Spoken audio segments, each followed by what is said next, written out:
Sports This Morning is back again. We're broadcasting live from Channels TV Sports Center in Lagos, Nigeria. Mustino Konakman.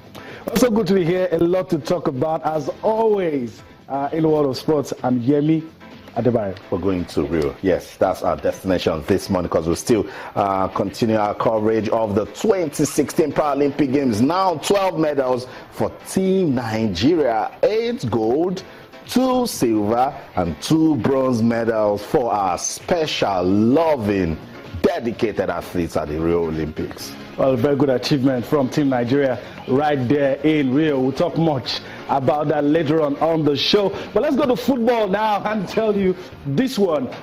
Dutch side Feyenoord pulled off the biggest upset on day one in the Europa League. We'll be giving you more on that. It was a shock 1-0 loss for Jose Mourinho's side in that one. Austin, you didn't see that coming? I didn't see it coming, but that's what it is. It's a Europa game. Any game that you play in Europe, any team that is playing either in the UEFA Champions League or the Europa League, shame on you if you look at them as pushovers. Wasn't it the young boys at the time, or even last season, Manchester United didn't even have it, is in FC Midtjylland. Yeah. You know, so that's what. And we heard Jose is saying, now I'm going to be picking a normal squad for every game. But let's talk about Olympics first. Olympic, I know. It's interesting with Jose. The 8th review, we're expecting more gold medals, but these guys, they're not giving us gold, they're giving us something to cheer about. They're climbing the podium, they're winning either a silver or a bronze medal. They're still doing well. Yeah, they're still doing well. Yazi won bronze for us. She's 42 years. Wow. A lot should be said. She was the only one in 2012 that won a medal in athletics. We won 3 medals now in athletics, and this one she made us proud. Women's F57 discus throw final. Yes, she set a season's best of 22.07 meters. I mean, it was a strong field. She gave her best, did what she could. She's been at the Olympics 4 times. Wow. Kudos to her. And she did very well. We just hope. Our medal is the 3rd in athletics, like I said. So we'll see what happened. Lorita, that's what we are trying to find out, was absent yesterday in our event. She already won gold, so we don't know the reason why she was out. Hopefully we'll get to know. But like we just told you, Ukeria Iyazi won bronze in the women's F57 discus throw final. And, that's heartwarming. That's the 3rd medal in athletics for Nigeria. So we'll see how it pans out. We're still expecting more.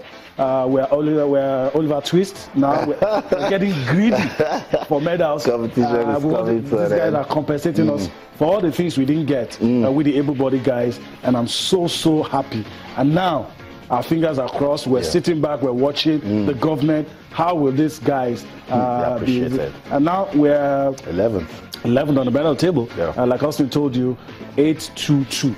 That's our lucky number. That's right. 822 for now. Yeah, that might just be 922 or 932 or 923. But it's okay. It's okay. These guys are showing us love. Just to also mention that the 4-time Paralympian, we're still talking about Ukeria Iyazi, also ensured that she ended with a podium finish on Thursday, setting 2 season bests. I mean, that's so sweet, so awesome. Season best to win the bronze medal behind Algeria's Nassim Saifi and Ireland's Olabari. Do you know what this does for me? I like the fact that it's giving us an opportunity to talk about these guys, because sometimes 4 years nobody gets to talk about them, but they don't give up. They still at the end of the tournament. They are always practicing. They are always prepared. Go to the national stadium, you'll see them there. Even when they're neglected, dejected, abandoned, they still give their best. I mean, what can we say? It's just too much for me to say. And I'm close to some of these guys. Some of them represent Nigeria in 3-4 sports. Some of them are breadwinners. Just go to the airport when these guys come back and see the number of people that will be waiting for them. Do you know the number of people that are praying for these guys? Wow. Because if this person wins, there's going to be something in my body. And it's a shame that an able-bodied person will be waiting on. But just the enormous willpower at 42. Wow. They're not 4th time at the Olympics. Wow. At 42, track and field, anybody in athletics, you probably will have hang your boots. It's all over. It's all over at that stage. Probably be a trainer or be looking at a career change. But some of these people, I mean, talk about the willpower, the strength that these people put in spite of all the. And somebody asked me yesterday that why are they able to do this? I say it's not a good excuse, but you know, everything we face here, we face a lot of adversity in this part of the world. So most of the challenges that they come across are things they see in everyday life. Imagine somebody asking a disabled person to pay a certain amount before they can use the training facilities. I don't know the current situation now, but the day it was a deplorable condition. The day I heard it, I was really sad. So some of these things are the things that they are used to, and it spoils them. We are winning not because we have done anything that will make us win, but we are winning because some people have decided this is my time under the sun. That's right. I'm going to grab this opportunity. That's right. This is my day. And that's what is happening. Nothing is stopping me. So day 8 review at the 2016 Paralympic Games. And it's sweet because it's still 8 gold medals for Team Nigeria, 2 silver and 2 bronze medals. What else can we do other than support, root for Team Nigeria? The guys out there that are giving us a good representation, and we so love it. This is 2016 Paralympic Games. You can keep following it while we also monitor for all the latest updates to give you right here at Channel Sports. Let's continue with the show now. We are also looking at the cricket championship in Johannesburg. Is the under-19 pre-World Cup qualifier Division 2. Nigeria is looking forward to seeking qualification from Division 2 to Division 1. Cricket gets us talking, Yemi. And I keep saying it that whenever these other sports gets us talking, cricket, rugby, Scrabble, it shows that somebody is doing a whole lot of work in the background. Nigeria started so well. They did so well against Rwanda in the opening game. They were fantastic against Sierra Leone. Sierra Leone always a tough rival at this level. But I'm hearing now, not so good news against Botswana. But again, there are lessons to learn for these guys. Lessons, well, maybe when we make a phone call later on, we'll know whether we're still in the race to step up to Division 1, because that's the main essence of this one. We lost to Botswana. There's still Tanzania up ahead. There's Ghana up ahead. We'll see what happens. A good start, if you ask me. We beat Rwanda. We beat Sierra Leone. And it's been good. And look at how they lost by 1 wicket. And that's what I say.